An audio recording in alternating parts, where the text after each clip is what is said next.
Hey everyone, welcome to another episode from Ampro Engineering. FMS has become kind of synonymous with scale vehicles, and the new FCX24 Unimog is right in line. Now this may look familiar to a previous one that we've reviewed here. That was the Mogrich. There are some differences. The first thing we can see, however, is that this actually is called the Mercedes-Benz Unimog. And the reason for this, it is fully licensed, and there's a little Mercedes-Benz seal of approval right there. There are 3 flavors. I've got the gray one here. See here, basic information on the vehicle. Quite excited to see what this truck is all about. So let's go ahead and open it up. Very glad to see that it comes in the standard FMS styrofoam container. Usually this styrofoam is not something I would appreciate, but it makes for brilliant storage. And here is the little gray Unimog. This is the newer style of FMS remotes. The original Mogrich had the 4 dip switches over here, which helps set the drag, brake, battery, and a few other things. But this is a nice cost-reduced version of that. You've got your charger, some decals and license plate right there. And then, of course, the main show is the Mogrich. So very nice. I love that the bed sides fold down. Makes it a heck of a lot easier to modify stuff and load stuff in there. So we can close this very nicely. The feel of this body is wonderful. I have not noticed these little FMS stickers here. They used to leave a mess. Seems that they've changed the adhesive type. Much better. So beautiful detailing. I mean, absolutely, look at this. This could be parked on a shelf and no one would be the wiser. The original Mogrich did have a few differences. Mainly, it lacked portals, which on a Unimog, kind of known for having portals. It's almost as silly as somebody making a famously rear-wheel drive car on a front-wheel drive platform. Now, we do see that they have gone about solving that issue. I also feel like these taillights are, I mean, look at the details back here. Dang. Just beautifully done. So we do have our 2-speed gearbox, again, portal axles. We have an axle mounted servo, so that'll do away with any kind of bump steer. And these shocks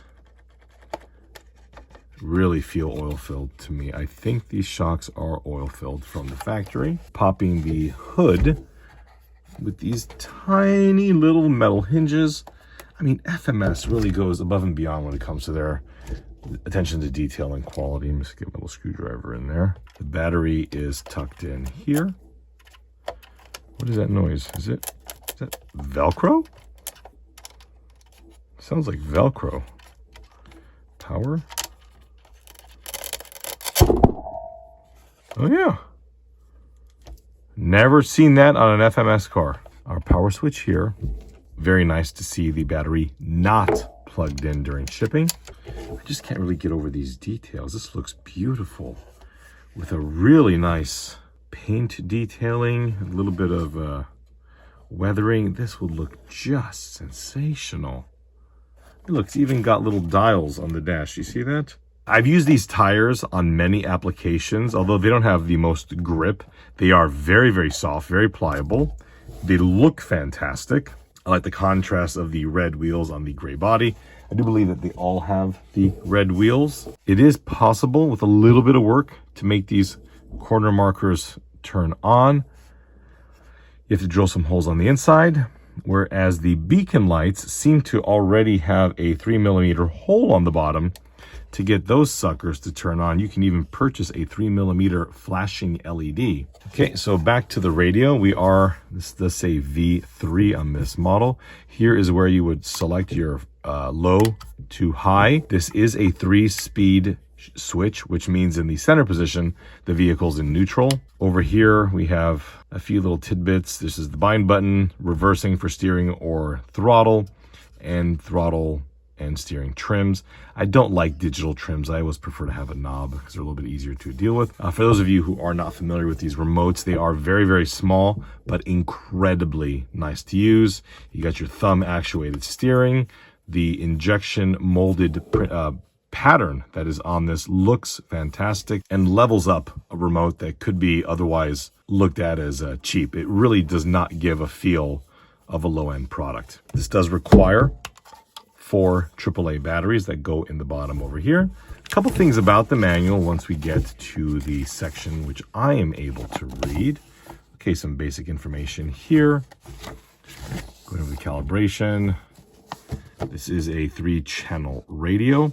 It also does tell you here how to set the drag brake. Despite the physical switches, you can do this via the onboard firmware. So this is how you would set the drag brake, which is basically using the steering and throttle trim, and then setting the reverse, using the reverse button to enter into the appropriate mode. A couple little things here. The FMS radios used to have multiple LEDs to tell you how the onboard battery was of the vehicle. This does not have that. I actually didn't realize this, but you can set steering rate. I'll be damned. So basically the difference is you set the trim when the wheel is in the neutral position, but when you max the trim or the throttle, which you probably want to unplug the motor for the throttle, that will alter the rate. All right, so to turn the headlights on, just press the bind button. I did just want to allow you to glance at some of the transmitter specifications. Usually these have an so check this out here. Okay, all the appropriate spare parts if this vehicle needs something. Check this out, full exploded views. I've bought 1/10 scale models that don't have half of this, so it's really great to see all the exploded views. So if you do need to do some work to it, it is completely possible to do. Even the body, wow. Okay. Leave the hood open for now. So remote on, vehicle on. Okay, so we should be, this is usually low. And that is in fact low.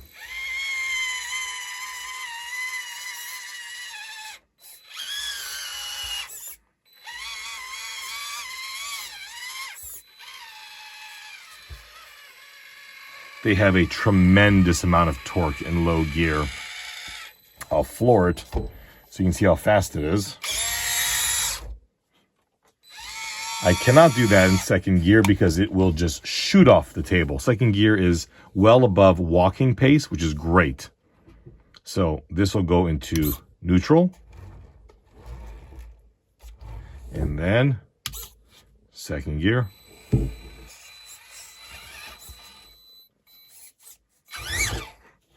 All right, we'll press bind, and there are the lights. Is that all they do? Yeah, just on and off. And I do not believe we have tail lights.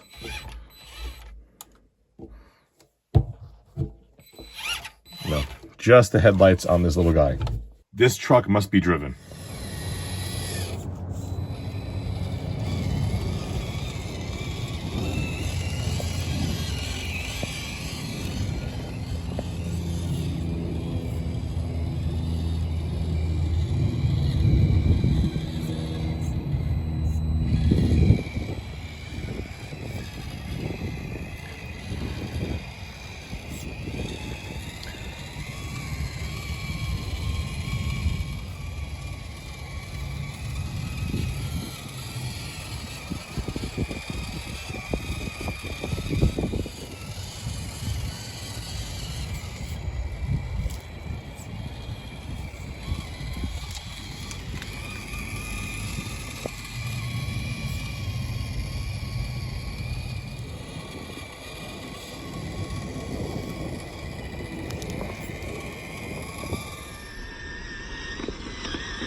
There we go.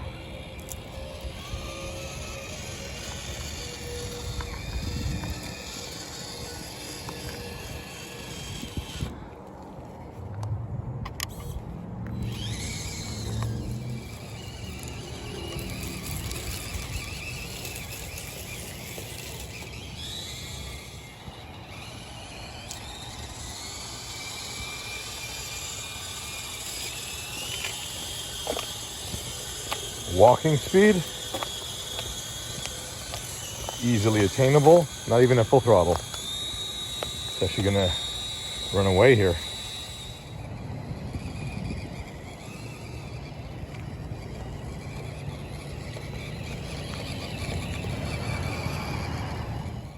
I own several FCX24s. I even have an FCX18.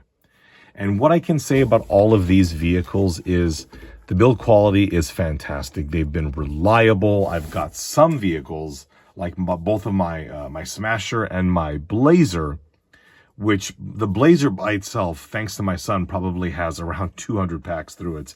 And it's in perfect running order. They're outstanding, absolutely outstanding little vehicles. And it's hard to get over the amount of detail on the vehicle and the fact that it's so fully functional. Now, I wouldn't call this a rock crawler, although I, did try and crawl some rocks with it. I still believe very firmly that this is a trail truck that has the capability of doing some, light rock and rock face climbing. But the question is, do you want one? If you've got a number of 1/10 scale hardcore crawlers, probably not what you're looking for, as this is not a crawler and it's so small. But if you are looking for something more compact to take with you places, I can't tell you how many times I've drugged this along on family trips. I've had it in one of my bike saddlebags before. I mean, they're so great to just drag along. And if you do that, it's not like you're going to drag along a crappy little RC car. No, you're going to drag along a beautiful scale model that can also knock people's socks off-road. Yes, it's little, but it is more than capable of hanging with the big boys when it comes to trail driving. But if you do want to do a little more serious off-roading, there are variations of the FCX24, like the Lemur, that don't have the added bulk of the top half of the vehicle. This is a bit on the top heavy side. This is all ABS plastic, so it's a bit heavier. There is also the PowerWagon, which I believe they called the Doug. The Doug, I love the Doug. That one has a much smaller and lighter body. It's the same chassis. I don't believe Doug has portals. But again, FMS makes a number of vehicles on this chassis. The really cool thing about this, let me show you right here. I mentioned my Blazer earlier, right? Let me show you my Blazer. You're probably thinking that's not the Blazer, but it is the Blazer. I just put a Smasher body and some aftermarket Meteor wheels and tires, and now I have the Smasher. Seriously, that's all I did. It's a little bit harder with this one here because it looks like the body is screwed in place, whereas the Blazer, the whole body came off. But if you do want to have a 2-for-1, you can buy one FCX vehicle, particularly the Blazer, maybe even the Doug. I'm going to keep saying the Doug. And then just swap the body over and you can have a completely different car. It's crazy. If you are new at RC, again, these are relatively inexpensive, especially for what you get. They look beautiful. They're not a basher, okay? These are ABS injection molded bodies, so if you do want to beat the heck out of this truck up, it is going to degrade in cosmetics very quickly. The mirrors can break off. These can break. There's a lot of parts here that can be lost or broken if you're going to go ahead and beat this thing up. Just a little heads up is durability-wise, you are looking at the blend of a model and a trail truck. Thank you all so much for watching. Again, there are links in the description on where to get this vehicle. Thank you again, and we will see you soon.